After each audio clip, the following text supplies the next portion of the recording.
ফুলের ছায়াতে যে পথটি ছিল সে আজ ঘাসে ঢাকা। সেই নির্জনে হঠাৎ পিছন থেকে কে বলে উঠল, আমাকে চিনতে পারো না? আমি ফিরে তার মুখের দিকে তাকালেম। বললেন, মনে পড়ছে, কিন্তু ঠিক নাম করতে পারছি নে। সে বললে, আমি তোমার সেই অনেক কালের, সেই 25 বছর বয়সের শোক। তার চোখের কোণে একটু ছলছলে আভা দেখা দিলে, যেন দিঘির জলে চাঁদের রেখা। অবাক হয়ে দাঁড়িয়ে রইলেম।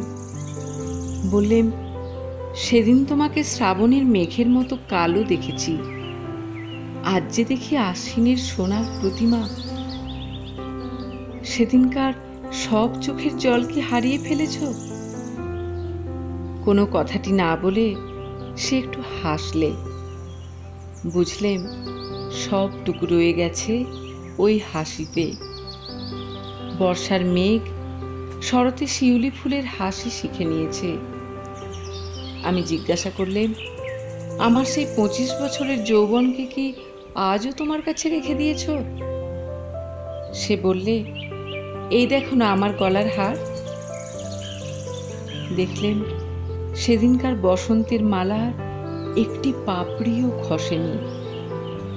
আমি বললেম, আমার আর তো সব জীর্ণ হয়ে গেল, কিন্তু তোমার গলায় আমার সেই 25 বছরের যৌবন আজও তো ম্লান হয়নি।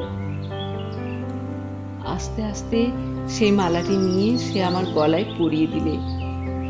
বললে, মনে আছে সেদিন বলেছিলে তুমি সান্ত্বনা চাও না, তুমি শোককেই চাও। লজ্জিত হয়ে বললেন, বলেছিলেন, কিন্তু তারপরে অনেক দিন হয়ে গেল। তারপরে কখন ভুলে গেলেন? সে বললে, যে অন্তর্যামীর বর তিনি তো ভোলেননি। আমি সেই অবধি ছায়াতলে গোপনে বসে আছি, আমাকে বরণ করে নাও। আমি তার হাতখানি আমার হাতে তুলে নিয়ে বললেন, এ কি তোমার অপরূপ মূর্তি? সে বললে, যা ছিল শোক আজ তাই হয়েছে শান্তি।